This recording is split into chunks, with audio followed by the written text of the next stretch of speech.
pas ce qui va me rendre heureuse encore. Ou ce qui va faire mon bonheur encore, je sais pas, je vois rien. Je vois rien de bon à l'avenir pour moi. Je vois rien de bon à l'avenir pour moi. Je me dis que les autres femmes ont la chance d'être heureuses. Elles ont... Voilà. Chacun voilà, à ce qu'il ressent et tout, et tout, et tout. Oh, bienvenue sur ma chaîne Sylvie Mbeglam TV officielle. Alors, bienvenue pour une nouvelle vidéo.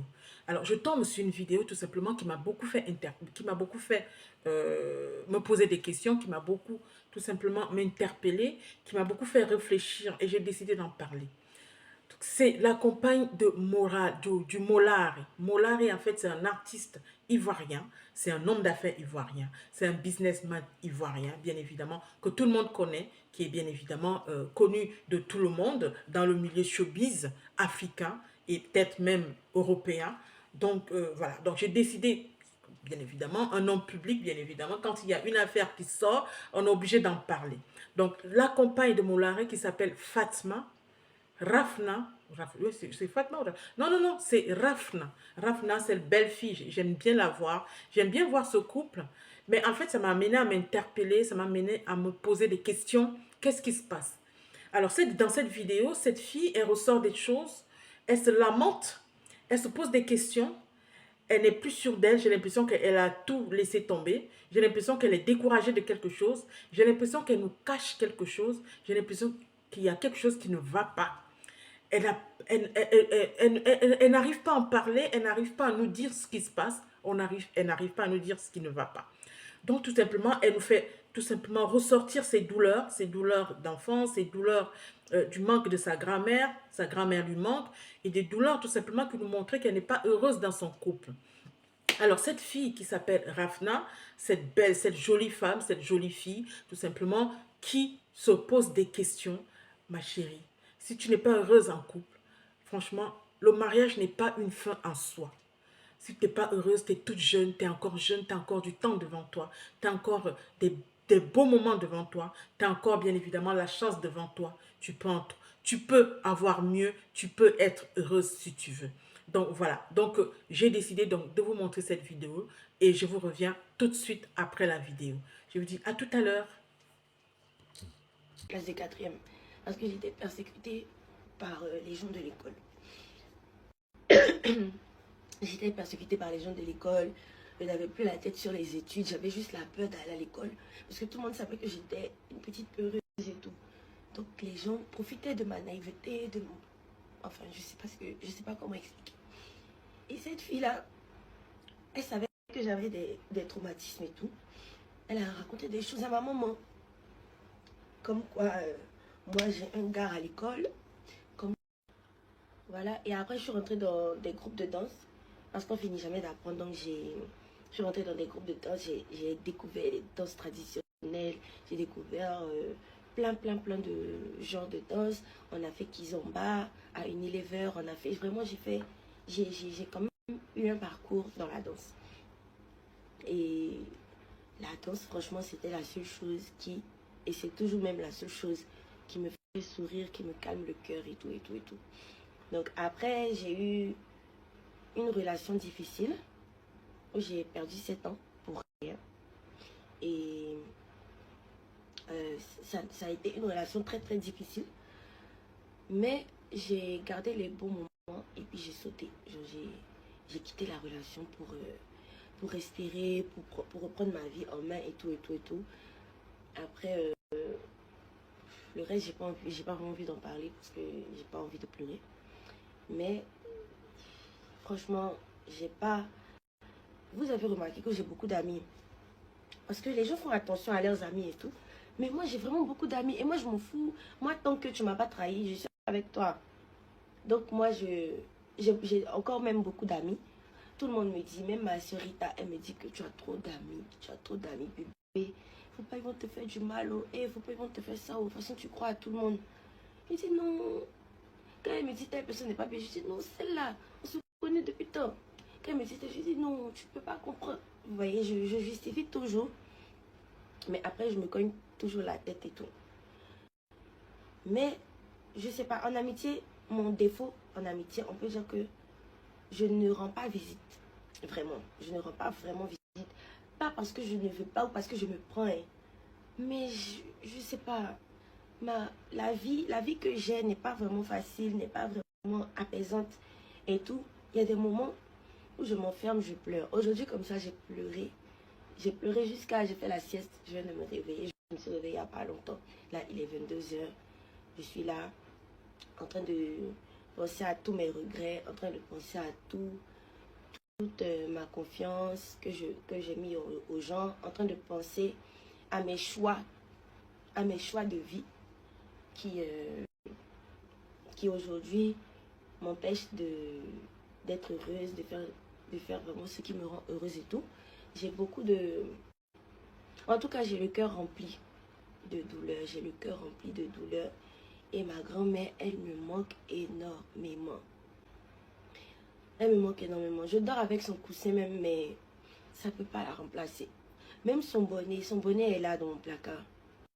Mais ça ne la remplace pas. Je sens juste son parfum. Je sens juste que elle est là. Je sens sa présence des fois. Des fois, je sens sa présence. Mais elle ne me parle pas. Tout ce que je vis, je ne peux pas en parler à quelqu'un si ce n'est pas à ma grand-mère. Je ne peux pas dire tout. Je peux me confier, mais je ne peux pas dire tout. Parce que ma grand-mère, elle gardait ce que je lui disais pour elle. Elle me conseillait, elle savait plus ou moins comment me parler, comment me calmer et tout. Et je me demande comment ma vie sera sans elle. Je me demande comment ma vie sera sans elle. Parce que depuis son départ, déjà j'avais appris de très très mauvaises nouvelles avant que ma grand-mère ne tombe dans le coma. Et j'ai fait 2 mois où j'étais très perturbée, où je faisais une dépression, où sur mon Snap, mes abonnés demandaient, mais tu as quoi? Pourquoi tu es devenue comme ça? Pourquoi tu te négliges? Pourquoi ci? Pourquoi ça? Il y avait vraiment... Je me demandais, mais pourquoi? Qu'est-ce que j'ai fait à Dieu pour toujours souffrir autant en fait? Voilà, et à un moment, je me suis mise avec un homme connu. J'ai demandé à Dieu de m'envoyer quelqu'un qui allait apaiser mes douleurs, apaiser mon cœur, me soutenir, m'aimer et tout. Mais les gens disaient, pourquoi c'est elle qui l'a choisi? Pourquoi c'est moi, pourquoi c'est moi qui l'a choisi? Pourquoi il n'est pas resté avec son ex? Elle était plus belle, elle était plus classe. Pourquoi il n'a pas fait ci? Des fois, je reçois des injures, comme quoi... j'ai vu sur TikTok une fille qui a dit que j'étais très belle et une autre qui a commenté pour dire elle est tellement insignifiante en vrai et tout et tout. Des gens à qui je n'ai rien fait, des gens que je ne connais pas, qui ne me connaissent pas, qui m'insultent, qui disent des gros mots, qui disent des paroles méchantes sans me connaître. Moi, quand je suis venue me mettre dans ça, il n'y avait aucune fille, il n'y avait personne. Il n'y avait personne. Et moi, je ne me suis pas jetée dedans comme ça. J'ai fait une prière à Dieu. Et c'est tombé sur ça. Et donc finalement, moi qui avais peur d'être connue, je suis connue. Moi qui avais peur d'être publique un jour, c'est le cas. Je ne peux pas aller au marché sans qu'on me salue, ou sans qu'on me dise qu'on me connaît, ou sans qu'on me dise... voilà. C'est pas ma vie en fait d'être connue. Vous voyez, c'est vrai que c'est bon aussi pour le commerce et tout. Mais je déteste la popularité. Je déteste ça. Il faut que les gens comprennent que je ne suis pas une star. Il faut que les gens comprennent que je ne suis pas la femme de temps. Je suis une personne ordinaire qui vit sa vie tranquillement, qui s'occupe de ses enfants tranquillement. Je ne veux pas être sapée dans les prémudes, par exemple. Là, je m'en fous d'être sapée ou pas. Les anniversaires, les quoi, là, je m'en fous d'être bien habillée ou pas. Je n'ai pas d'image à vous montrer, rien. Moi-même, je n'ai pas envie même de trucs. Quand je me fais belle, toutes les fois où je me fais belle, là, je le fais pour moi. Et pour moi-même. Je ne le fais pas pour un homme ou pour faire plaisir à quelqu'un. Je le fais pour moi. Voilà. Mais depuis mon retour de voyage, Poupette m'a dit qu'elle ne veut plus me voir me négliger. Elle veut plus que je sois triste. Elle veut que je sois belle. On va organiser tel truc. J'ai dit d'accord, j'ai compris. Donc je fais un effort. Quand il y a une faille ou quand une vidéo ne lui plaît pas, elle m'envoie des messages pour me dire je ne veux pas que tu fasses telle vidéo. Parce que oui, elle a toujours été là pour moi avant même que je sois dans cette relation. Donc, quand vous voyez que je me fais belle, c'est pas pour une image en quelque sorte, c'est pour moi-même me faire plaisir. C'est tout. Mais je n'ai pas une vie facile. Comme on dit, le bonheur, c'est pas fait pour tout le monde. Il y en a qui sont très heureux, il y en a qui sont tristes, il y en a qui sont heureux à moitié. Chacun a sa vie. Donc moi, franchement, j'ai déjà des difficultés à vivre. Donc je ne veux pas qu'on me colle une étiquette de star ou bien une étiquette de quelqu'un. Je sais pas, je veux juste être dans mon coin. Je veux juste être dans mon coin. Ceux à qui je n'ai jamais rien fait là, je vous en supplie, ne me faites jamais rien aussi. Ceux que je n'ai jamais insultés, ne m'insultez pas. Ceux que je n'ai jamais trahis, ne me trahissez pas. Essayez de me faciliter la vie. Parce que la dépression là, ça ne se voit pas sur le visage. Et c'est difficile de se faire belle quand on est triste. C'est difficile de prendre soin de soi. J'ai une amie qui est venue ici, elle a vu mes perruques. Elle dit, mais tu vas vendre bien. Et puis tout ça là, tu ne portes pas. Mais tout ça là, parce que je m'en fous d'être belle. Je veux être heureuse d'abord dans mon cœur. Avant de parler de beauté. Donc si l'enfance est difficile, que le milieu de la vie est difficile, que la suite de la vie est compliquée, à quel moment moi je vais sourire? À quel moment moi, je sais pas. Bon, ça ma grand-mère même sourit même là, mais tous mes sourires sont faux. Depuis le départ de ma grand-mère. Tous mes sourires sont faux. Et avant, dès que j'ai un petit truc, je cours, je vais à Trècheville. Ma grand-mère, dès qu'elle me voit, elle me serre la main. Comme vous avez l'habitude de voir les snaps, elle serrait toujours ma main.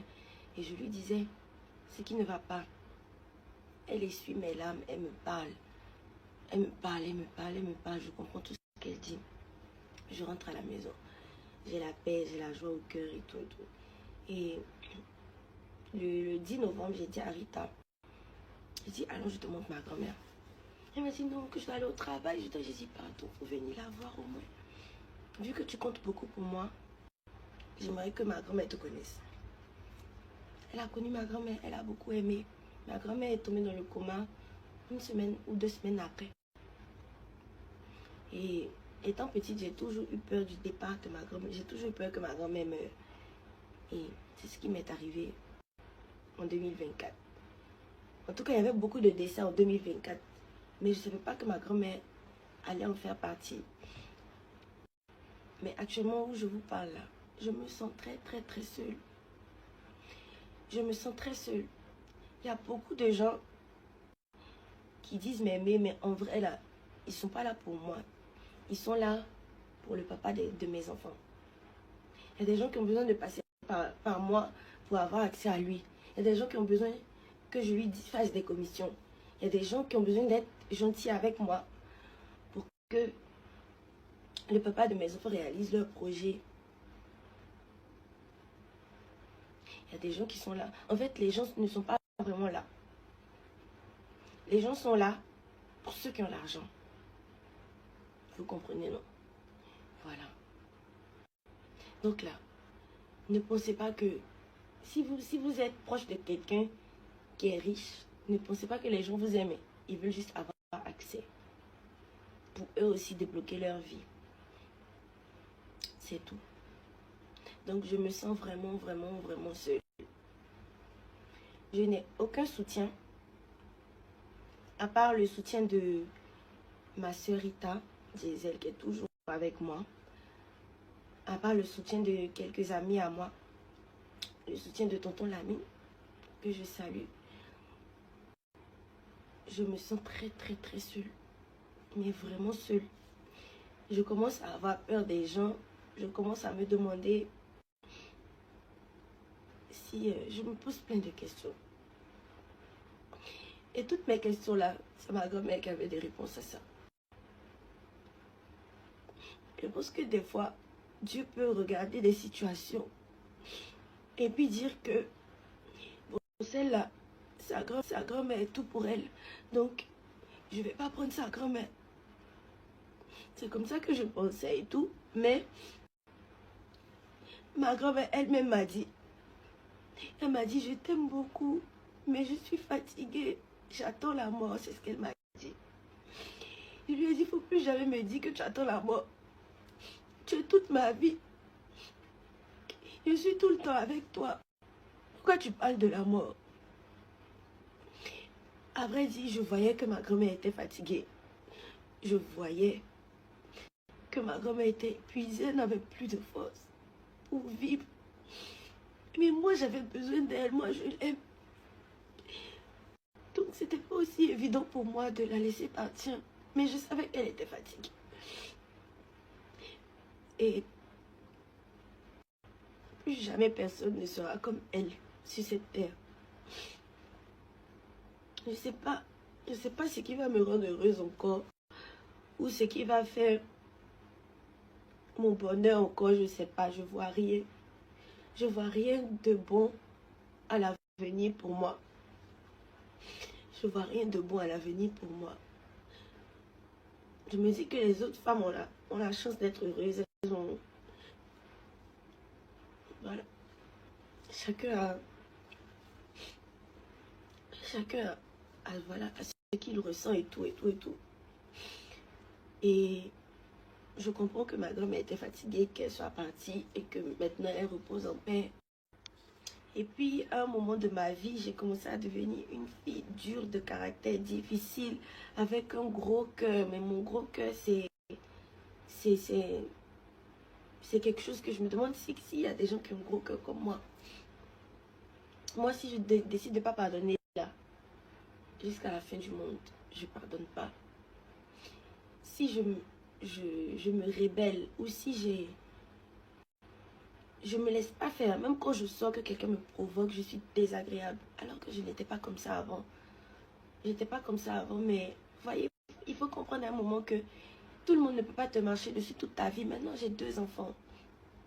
Mes enfants m'adorent. Mes enfants m'aiment beaucoup. Mais si je ne me fais pas dur là, mes enfants seront comme moi. Malheureusement, ma fille Iman, elle est comme moi. Elle est tout le temps, elle a peur des gens, elle est triste. Elle se dit que si elle dit tel truc, ils vont la juger. C'est comme ça qu'Iman voit les choses. C'est moi qui lui dis non, si à l'école on te tape, tu tapes. Si à l'école on te dit ça, tu fais comme si... Je lui montre ce que moi-même j'ai pas pu faire à l'école. Parce que je ne veux pas que ma fille vive la même chose que moi. Je ne veux pas qu'elle vive la même chose que moi. Il y a vraiment beaucoup de choses que je ne peux pas expliquer ici sur Internet. Mais vraiment, prenez la vie du bon côté. Profitez de vos parents. Vous qui avez des papas extraordinaires là. Profitez de vos papas. Parce que tout le monde n'a pas ça. Parce qu'on est là même, on vit comme si on a perdu notre papa. Alors qu'il est là. Tu n'as pas d'amour paternel. Tu n'as pas vraiment reçu d'amour. Tu n'as pas reçu de... Tu es... Bon. Qu'est-ce que... Quand on rend un enfant comme ça là, qu'est-ce qu'on espère après qu'il devienne? Ou qu'est-ce qu'on espère qu'il ressente? Voilà un peu, je n'ai pas donné tous les détails. Mais ma cousine en question qui me faisait des faux coups, qui faisait qu'on me battait à chaque fois. Je l'ai vue en 2020 au funérailles de ma grand-mère maternelle. Elle a osé me saluer. Elle a osé me saluer. Je l'ai carrément ignorée.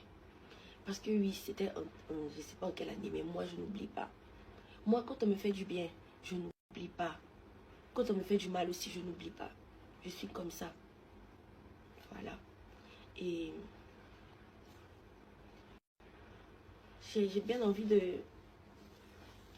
rester dans mon coin, de de rester dans mon coin, m'occuper de moi-même.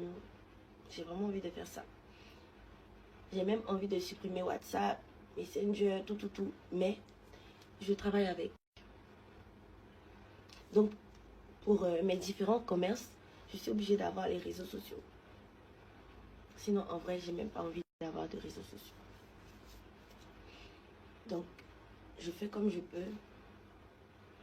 J'ai quand même mon entreprise de savon. J'ai quand même mon entreprise de sandales. Mon entreprise de boubou. Mon entreprise bientôt je ne sais pas ce que c'est, mais qui viendra bientôt. En tout cas, Dieu voit que je me bats. Dieu voit que je fais des efforts. Dieu voit que... Voilà. Je ne dis pas que je suis une personne parfaite. Je ne dis pas que je suis une personne bien. Je ne cherche même pas à prouver que je suis bien ou pas. Mais j'aimerais dire à toutes les personnes qui m'aiment beaucoup, qui me regardent, vos enfances là, si elles sont difficiles, enlevez ça dans vos cœurs. Les personnes qui vous rendent triste, même si ce sont vos parents, déposez-les. Parce que quelqu'un qui a mis son enfant au monde ne peut pas l'abandonner, ne peut pas le maltraiter, ne peut pas le détester. Donc, essayez de vivre avec ceux qui sont là. Si papa n'est pas là, aussi, il faut que je dise merci à Kevin, qui est mon grand frère, qui compte énormément pour moi. Lui aussi, il est une partie de ma vie. Lui, il m'a beaucoup protégé dans le showbiz, il m'a beaucoup soutenu, il m'a défendu, il m'a aidé. Franchement, qu'est-ce que Kevin n'a pas fait pour moi?